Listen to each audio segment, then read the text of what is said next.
Hello, my darling, and welcome to today's story time. Today I wanted to feature a good friend of mine. She goes by Songbird Deej. She has this very clever podcast called Fairy Tales, Fables, and Fails. It is your one-stop shop for delightful rundowns of your favorite fairy tale classics and many you've never heard of before. So if you want your favorite childhood movies ruined for you in the most amusing way possible, go check out her podcast. That's Fairy Tales, Fables, and Fails, wherever you get your podcasts. Today I've added in the background a little haunted forest, some nature sounds, some wind. Perfect for a haunted island by Algernon, Blackwood. And now, on with our story time. The following events occurred on a small island of isolated position in a large Canadian lake, to whose cool waters the inhabitants of Montreal and Toronto flee for rest and recreation in the hot months. It is only to be regretted that events of such peculiar interest to the genuine student of the physical should be entirely uncorroborated. Such, unfortunately, however, is the case. Our own party of nearly 20 had returned to Montreal that very day, and I was left in solitary possession for a week or two longer in order to accomplish some important reading for the law which I had foolishly neglected during the summer. It was late in September, and the big trout and mascanogie were stirring themselves in the depths of the lake. They began slowly to move up to the surface waters as the north winds and early frosts lowered their temperature. Already the maples were crimson and gold, and the wild hooting of owls echoed in sheltered bays that never knew their strange cry in the summer. With a whole island to oneself, a 2-story cottage, a canoe, and only the chipmunks and the farmer's weekly visit with eggs and bread to disturb one. The opportunities for hard reading might be very great. It all depends. The rest of the party had gone off with many warnings to beware of Indians, and not to stay late enough to be the victim of a frost that thinks nothing of 40 below zero. But after they had gone, the loneliness of the situation made itself unpleasantly felt. There were no other islands within 6 or 7 miles, and though the mainland forests lay a couple of miles behind me, they stretched for a great distance unbroken by any signs of human habitation. But, though the island was completely deserted and silent, the rocks and trees that had echoed human laughter and voices almost every hour of the day for 2 months could not fail to retain some memories of it all. I was not surprised to fancy I heard a cry or a shout as I passed from rock to rock, and more than once to imagine that I heard my own name called aloud. In the cottage, there were 6 tiny little bedrooms, divided from one another by plain, unvarnished partitions of pine. A wooded bedstead, a mattress, and a chair stood in each room, but I only found 2 mirrors, and one of these was broken. The boards creaked a good deal as I moved about, and the signs of occupation were so recent that I could hardly believe I was alone. I half expected to find someone left behind, still trying to crowd into a box more than it would hold. The door of one room was stiff and refused to open for a moment. It required very little persuasion to imagine someone was holding the handle on the inside, and that when it opened, I should meet a pair of human eyes. A thorough search of the floor led me to select as my own sleeping quarters the little room with a diminutive balcony over the veranda roof. The was very small, but the bed was large and had the best mattress of them all. It was situated directly over the sitting room where I should live and do my reading, and the miniature window looked out to the rising sun. With the exception of a narrow path which led from the front door and veranda through the trees to the boat landing, the island was densely covered with maples, hemlocks, and cedars. The trees gathered in round the cottage so closely that the slightest wind made the branches scrape the roof and tap the wooden walls. A few moments after sunset, the darkness became impenetrable, and 10 yards beyond the glare of the lamps that shone through the sitting-room windows, of which there were 4, you could not see an inch before your nose, nor move a step without running up against a tree. The rest of that day I spent moving my belongings from my tent to the sitting room, taking stock of the contents of the larder, and chopping enough wood for the stove to last me for a week. After that, just before sunset, I went round the island a couple of times in my canoe, for precaution's sake. I had never dreamed of doing this before, but when a man is alone, he does things that never occur to him when he is one of a large party. How lonely the island seemed when I landed again. The sun was down, and twilight is unknown in these northern regions. The darkness comes up at once. The canoe safely pulled up and turned over on her face. I groped my way up the narrow little path to the veranda. The 6 lamps were soon burning merrily in the front room, but in the kitchen where I dined, the shadows were so gloomy, and the lamplight was so inadequate that the stars could be seen peeping through the cracks between the rafters. I turned in early that night, though it was calm. The wind caused creaking of the walls and creaking of my bedstead, and there was a musical gurgle to the water over the rocks below. As I lay awake, the appalling emptiness of the house grew upon me. The corridors and vacant rooms seemed to echo innumerable footsteps, shufflings, the rustle of skirts, and the constant undertone of whispering. When sleep at length overtook me, the breathings and noises, however, passed gently to mingle with the voices of my dreams. The week passed by, and the reading progressed favorably. On the 10th day of my solitude, a strange thing happened.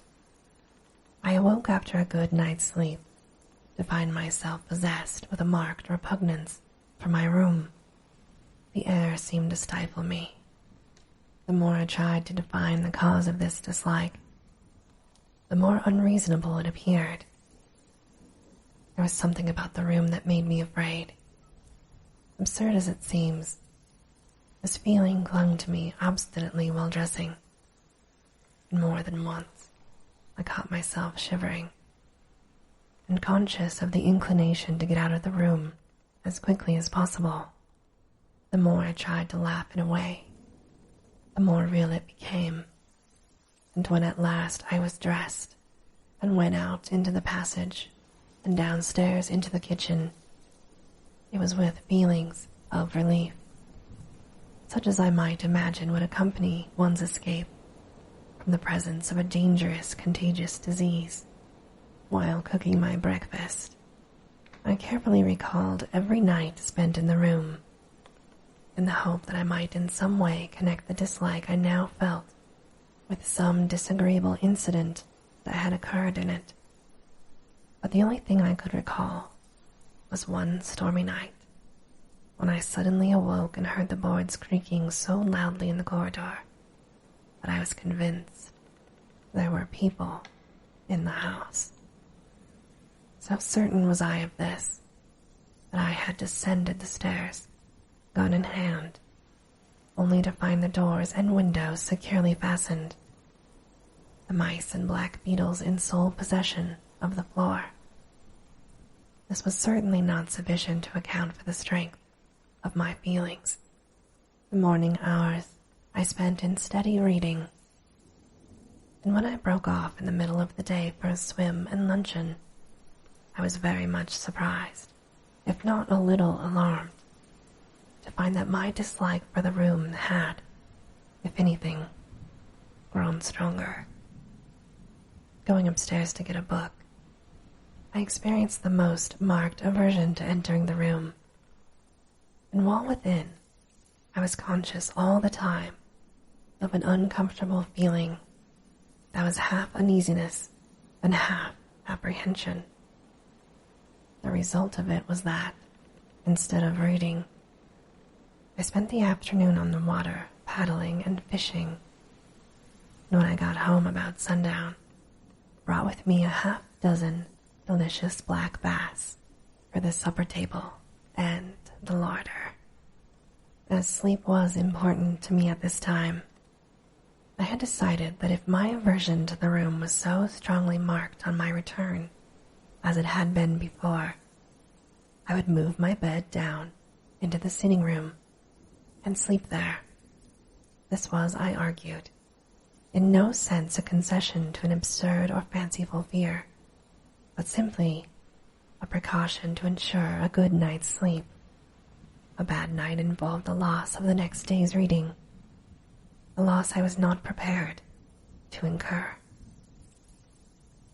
I accordingly moved my bed downstairs into a corner of the sitting room facing the door, and was moreover uncommonly glad when the operation was completed. The door of the bedroom was closed finally upon the shadows, and the silence, and the strange fear that shared the room with them. The croaking stroke of the kitchen clock sounded the hour of 8 as I finished washing up my dishes, and closing the kitchen door behind me, I passed into the front room. All the lamps were lit, and their reflectors, which I had polished during the day, threw a blaze of light into the room. Outside, the night was wild with wind and warm. The air was stirring heavily. The waves were crashing, the trees creaking. Heavy clouds hung like an oppressive curtain over the heavens. The darkness seemed to have rolled up with unusual swiftness, and not the faintest glow of color remained to show where the sun had set. There was present in the atmosphere that ominous and overwhelming sense which so often precedes the most violent of storms. I sat down to my books with my brain unusually clear, and in my heart the pleasant satisfaction of knowing that 5 black bass were lying in the ice house, and that tomorrow morning the old farmer would arrive with fresh bread and eggs. I was soon absorbed in my books. As the night wore on and the winds increased, I could hear the chipmunks outside. The boards of the floors and walls continued creaking. I read on steadily until, from the gloomy shadows of the kitchen, came the hoarse sound of the clock striking 9. How loud the strokes sounded! They were like blows of a big hammer. I closed one book and opened another, feeling that I was just warming up to my work. This, however, did not last long. I presently found that I was reading the same paragraphs over twice. Simple paragraphs that did not require such effort.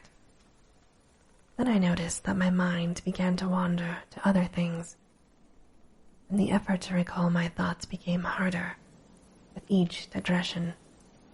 Concentration was growing momentarily more difficult. Presently, I discovered that I had turned over 2 pages instead of 1, and had not noticed my mistake till I was well down the page. This was becoming serious. What was the disturbing influence? It could not be physical fatigue. On the contrary, my mind was unusually alert and in a more receptive condition than usual. I made a new and determined effort to read, and for a short time succeeded in giving my whole attention to my subject. But in a very few moments again I found myself leaning back in my chair, staring vacantly into space. Something was evidently at work in my subconscious. There was something I had neglected to do. Perhaps the kitchen door and the windows were not fastened. I accordingly went to see and found they were. The fire perhaps needed attention. I went in to see and found that all was right. I checked the lamps, went upstairs into every bedroom in turn, and then went round the house, and even into the ice house. Nothing was wrong. Everything was in its place. Yet something was wrong. The conviction grew stronger and stronger within me. When I at length settled down to my books again and tried to read, I became aware, for the first time, that the room seemed growing cold. Yet the day had been oppressively warm, and evening had brought no relief.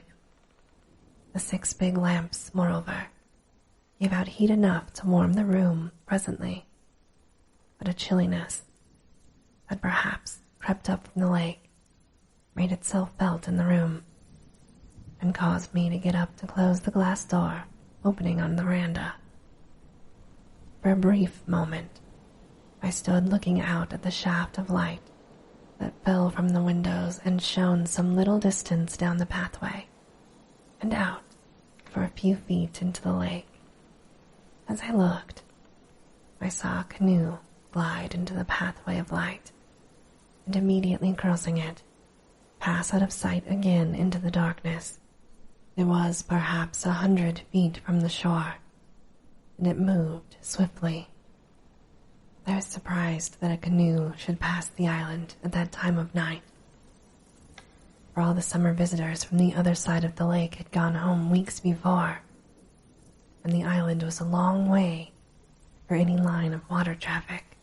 My reading from this moment did not make very good progress, for somehow the picture of that canoe, gliding so dimly and swiftly across the narrow track of light on the black waters, silhouetted itself against the background of my mind with singular vividness, and kept coming between my eyes and the printed page. The more I thought about it, the more surprised I became. It was of larger build than any I had seen during the past summer months, and was more like the old Indian war canoes with the high curving bows and stern and wide beam. The more I tried to read, the less success attended my efforts, and finally I closed my books and went out on the veranda to walk up and down a bit and shake the chilliness from my bones. The night air was wild and heavy, and as dark as imaginable. I stumbled down the path to the little landing wharf, where the water made the very faintest of gurgling under the timbers. The sound of a big tree falling in the mainland forest, far across the lake, stirred echoes in the heavy air, like the first guns of a distant night attack. As I stood upon the wharf in the broad splash of light that followed me from the sitting-room windows, I saw another canoe cross the pathway of uncertain light upon the water and disappear at once into the impenetrable gloom that lay beyond. This time I saw more distinctly than before. It was like the former canoe, a big birch bark with high-crested bows and stern and broad beam. It was paddled by 2 Indians, of whom the one in the stern, the steerer, appeared to be a very large man. I could see this very plainly, and though the second canoe was much nearer to the island than the first, I judged that they were both on their way home to the government reservation, which was situated some 15 miles away upon the mainland. I was wondering in my mind What could possibly bring any Indians down to this part of the lake at such an hour of the night, when a third canoe, of precisely similar build and also occupied by 2 Indians, passed silently round the edge of the wharf? This time, the canoe was very much nearer shore, and it suddenly flashed into my mind that the 3 canoes were in reality one and the same, and that only one canoe was circling the island.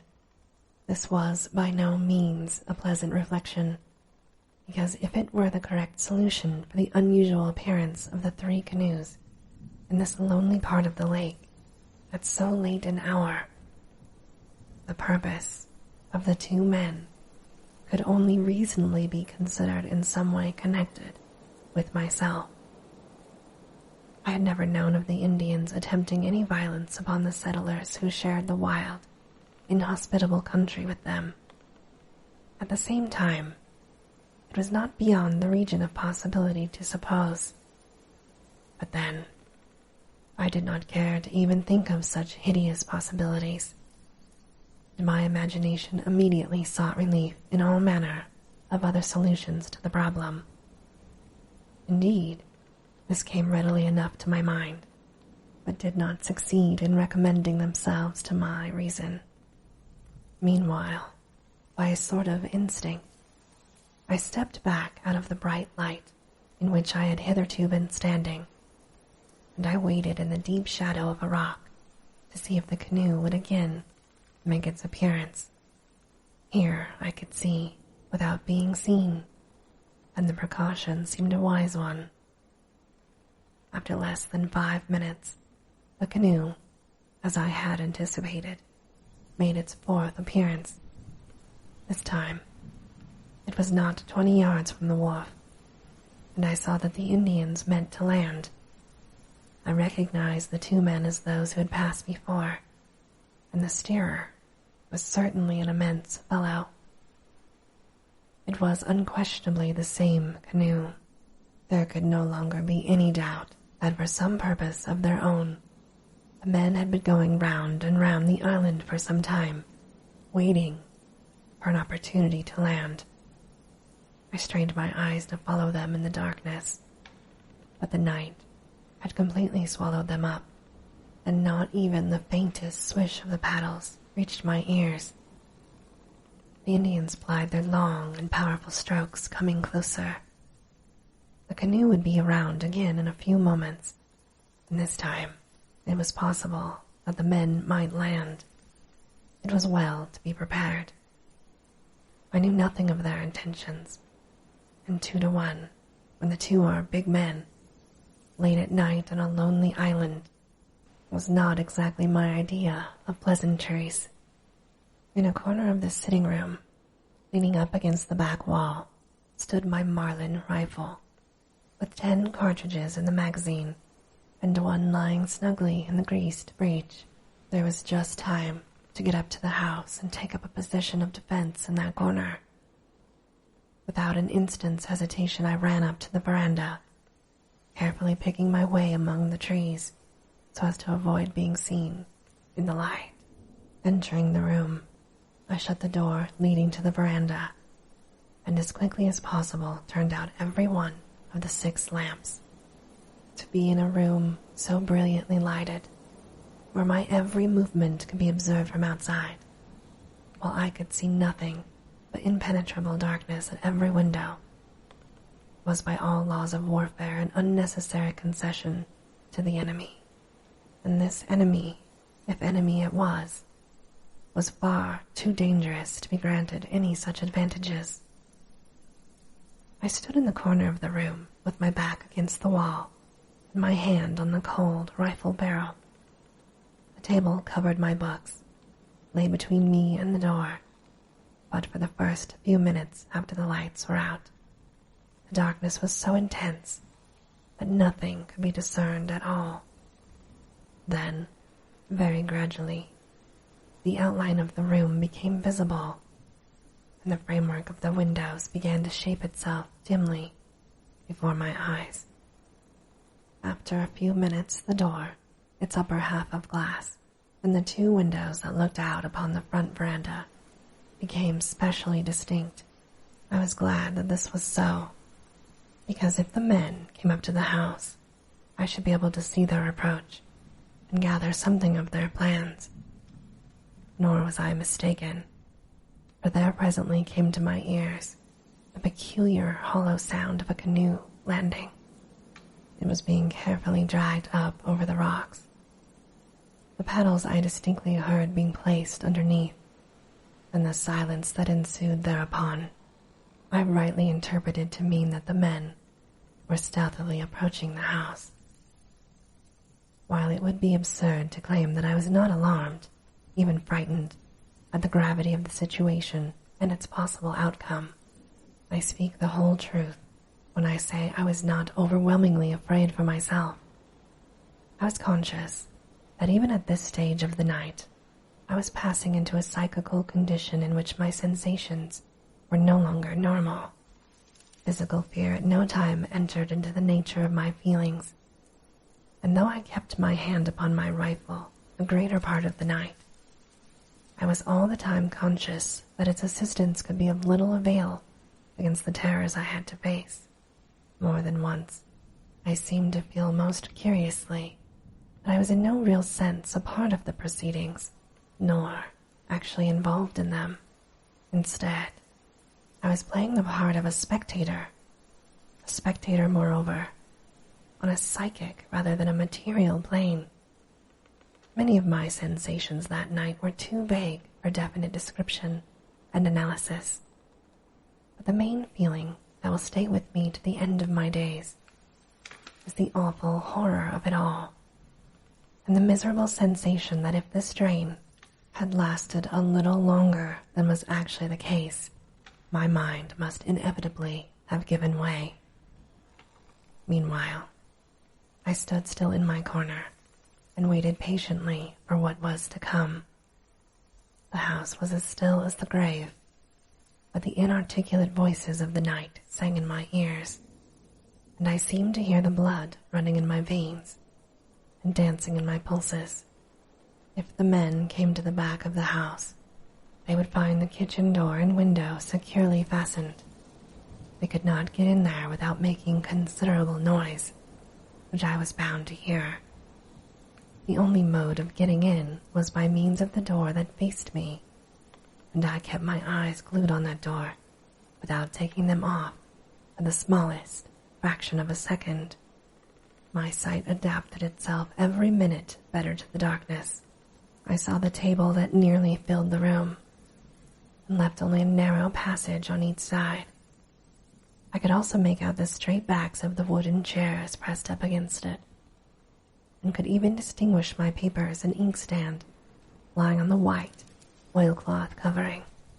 I thought of the happy faces that had gathered round that table this summer, and I longed for the sunlight as I had never longed for it before.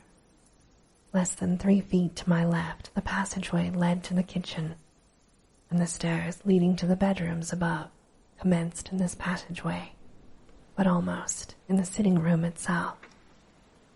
Through the windows, I could see the dim, motionless outlines of the trees, blowing heavily in the wind, branches creaking. A few moments of this awfulness, and then I was aware of a soft tread on the boards of the veranda, so stealthily that it seemed an impression directly on my mind, rather than upon the nerves of hearing. Immediately afterwards, a dark silhouette covered the glass door, and I perceived that a face was pressed against the upper panes. A shiver ran down my back, and my hair was conscious of a tendency to rise and stand at right angles to my head. It was a figure of a man, broad-shouldered and immense, indeed the largest figure of a man I had ever seen outside of a circus hall. By some power of light that seemed to generate itself in my brain, I saw the strong face and high cheekbones flattened against the glass. The direction of the gaze I could not determine, but faint gleams of light as the eyes rolled round and showed their whites told me plainly that no corner of the room escaped their searching. For what seemed fully 5 minutes, the silhouette stood there, with the huge shoulders bent forward so as to bring the head down to the level of the glass, while behind him, though not nearly so large, the shadowy form of the other man swayed to and fro like a bent tree, while I waited in agony of suspense and agitation for their next movement. Little currents of icy sensation ran up and down my spine, and my heart seemed alternately to stop beating and then start off again with terrifying rapidity. They must have heard its thumping and the singing of the blood in my head. Moreover, I was conscious as I felt a cold stream of perspiration trickle down my face. I had a desire to scream, to shout, to bang the walls like a child, to make a noise, or do anything that would relieve the suspense and bring things to a speedy climax. It was probably this inclination which led me to my other discovery, for when I tried to bring my rifle from behind me, to raise it and have it pointed at the door ready to fire, I found that I was powerless to move. The muscles, paralyzed by this strange fear, refused to obey my will. Here indeed was a terrifying complication. There was a faint sound of rattling at the brass knob, and the door was pushed open a couple of inches. A pause of a few seconds, and it was pushed open still further. Without a sound of footsteps that was appreciable to my ears, the two figures glided into the room, and the man behind gently closed the door after him. They were alone with me between the four walls. Could they see me standing there, so still and straight in my corner? Had they, perhaps, already seen me? My blood surged and sang like the roll of drums in an orchestra, and though I did my best to suppress my breathing, it sounded like the rushing of wind through a pneumatic tube. My suspense as to the next move was soon at an end, only, however, to give place to a new and keener alarm. The men had hitherto exchanged no words and no signs, but there were general indications of a movement across the room, and whichever way they went, they would have to pass round the table. If they came my way, they would have to pass within 6 inches of my person. While I was considering this very disagreeable possibility, I perceived that the smaller man, smaller by comparison, suddenly raised his arm and pointed to the ceiling. The other fellow raised his head and followed the direction of his companion's arm. I began to understand at last. They were going upstairs, and the room directly overhead to which they had pointed had been, until this night, my bedroom. It was the room in which I had experienced that very morning so strange a sensation of fear, but for which I should then have been lying asleep in the narrow bed against the window. The men then began to move silently around the room. They were going upstairs, and they were coming round my side of the table. So stealthy were their movements that, but for the abnormally sensitive state of the nerves, I should never have heard them. As it was, their cat-like tread was distinctly audible. Like two monstrous cats, they came round the table toward me, and for the first time I perceived that the smaller of the two dragged something along the floor behind him. As it trailed along the floor with a soft, sweeping sound, I somehow got the impression that it was a large, dead thing with outstretched wings, or a large, spreading cedar branch. Whatever it was, I was unable to see it even in outline, and I was too terrified, even had I possessed the power over my muscles, to move my neck forward in the effort to determine its nature. Nearer and nearer they came. The leader rested a giant hand upon the table as he moved. My lips were glued together, and the air seemed to burn in my nostrils.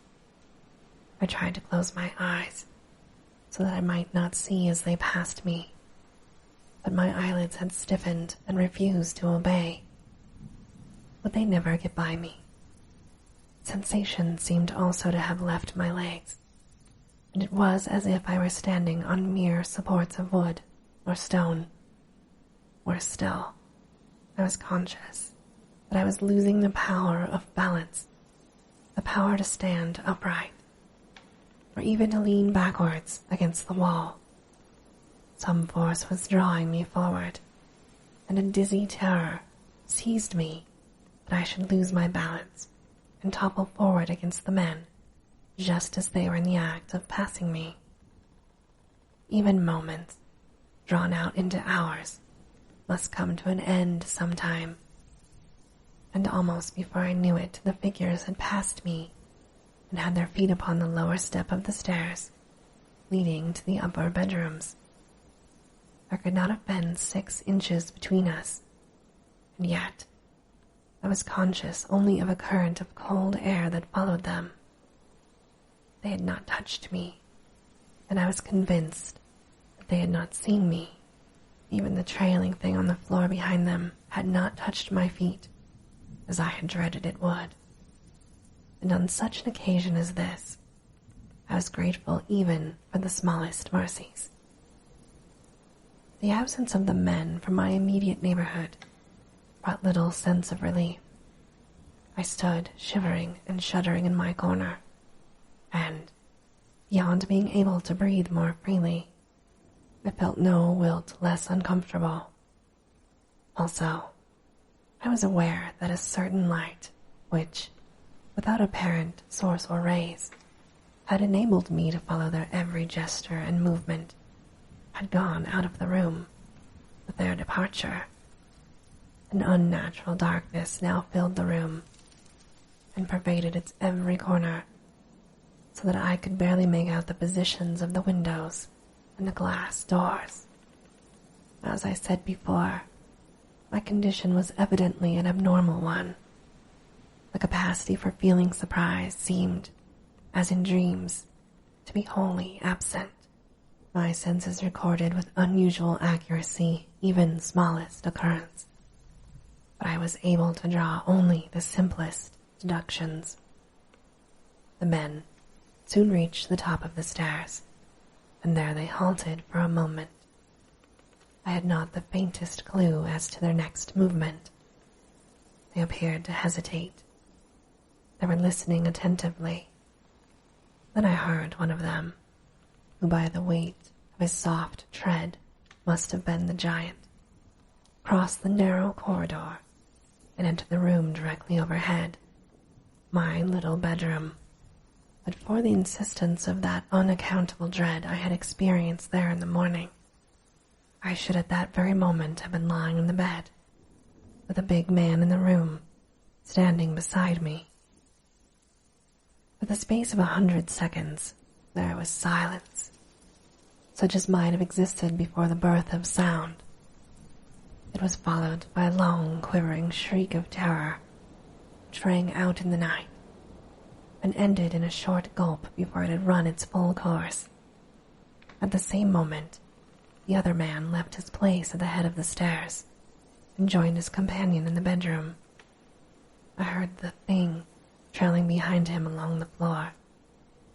A thud followed, as of something heavy falling, and then all became as still and silent as before. It was at this point that the atmosphere, surcharged all day with the electricity of a fierce storm, found relief in a dancing flash of brilliant lightning, simultaneously with the crash of the loudest thunder. For 5 seconds, every article in the room was visible to me with amazing distinctness, and through the windows I saw the tree trunks standing in solemn rows. The thunder pealed and echoed across the lake and among the distant islands, and the floodgates of heaven then opened up and let out the rain in streaming torrents. The drops fell with a swift, rushing sound upon the still waters of the lake, which leaped up to meet them, and pattered with the rattle of shot on the leaves of the maples and the roof of the cottage. A moment later, another flash, even more brilliant and longer duration than the first. It lit up the sky from zenith to horizon and bathed the room momentarily in dazzling whiteness. I could see the rain glistening on the leaves and branches outside. The wind rose suddenly, and in less than a minute, the storm that had been gathering all day burst forth in all its fury. Above all the noisy voices of the elements, the slightest sounds in the room overhead made themselves heard, and in the few seconds of deep silence that followed the shriek of terror and pain, I was aware that the movements had commenced again. The men were leaving the room and approaching the top of the stairs. A short pause, and they began to descend. Behind them, tumbling from step to step, I could hear that trailing thing being dragged along. It had become ponderous. I awaited their approach with a degree of calmness, almost of apathy, which was only explicable on the ground that after a certain point, nature applies her own anesthetic, and a merciful condition of numbness supervenes. On they came, step by step, nearer and nearer, with the shuffling sound of the burden behind growing louder as they approached. They were already halfway down the stairs when I was galvanized, fresh, into a condition of terror. I considered a new and horrible possibility. It was the reflection that if another vivid flash of lightning were to come when the shadowy procession was in the room, perhaps when it was actually passing in front of me, I could see every detail, and worse, be seen myself. I could only hold my breath and wait, while the minutes lengthened into hours, and the procession made its slow progress round the room. The men had reached the foot of the staircase. The form of the huge leader loomed in the doorway of the passage, and the burden with an ominous thud had dropped from the last step to the floor. There was a moment's pause, while I saw the man turn and stoop to assist his companion. Then the procession moved forward again, entered the room close on my left, and began moving slowly round my side of the table. The leader was already behind me, and his companion, dragging on the floor behind him the burden, whose confused outline I could dimly make out, was exactly in front of me. Then the cavalcade came to a dead halt. At the same moment, with the strange suddenness of thunderstorms, the splash of rain ceased altogether, and only the thunder remained.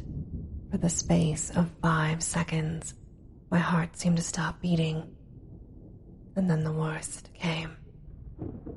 A double flash of lightning lit up the room and its contents with merciless vividness.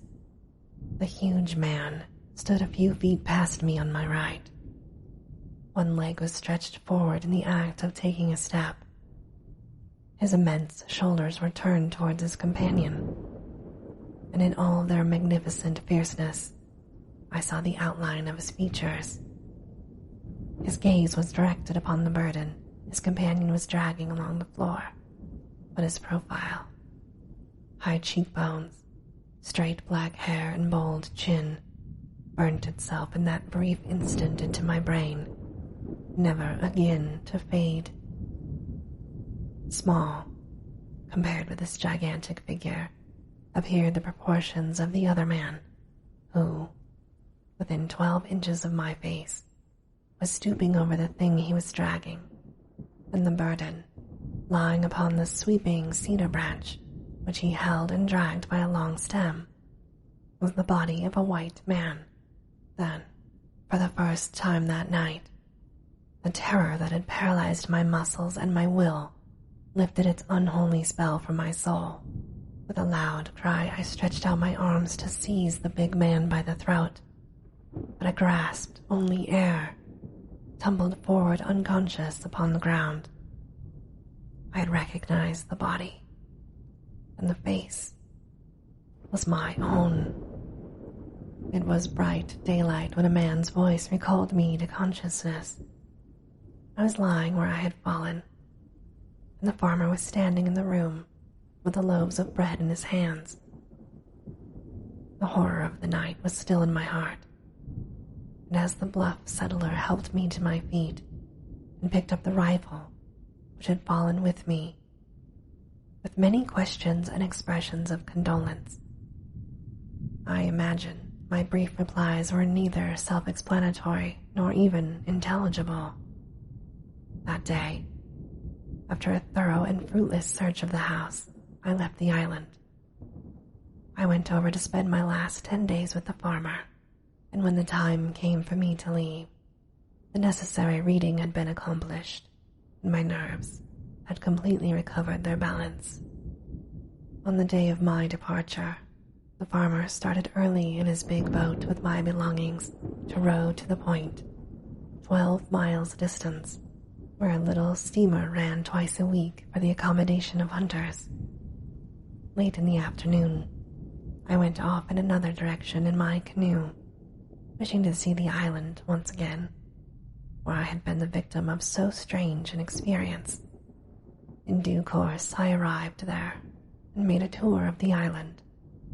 I also made a search of the little house, and it was not without a curious sensation in my heart that I entered the little upstairs bedroom, but there seemed nothing unusual. Just after I re-embarked, I saw a canoe gliding ahead of me around the curve of the island.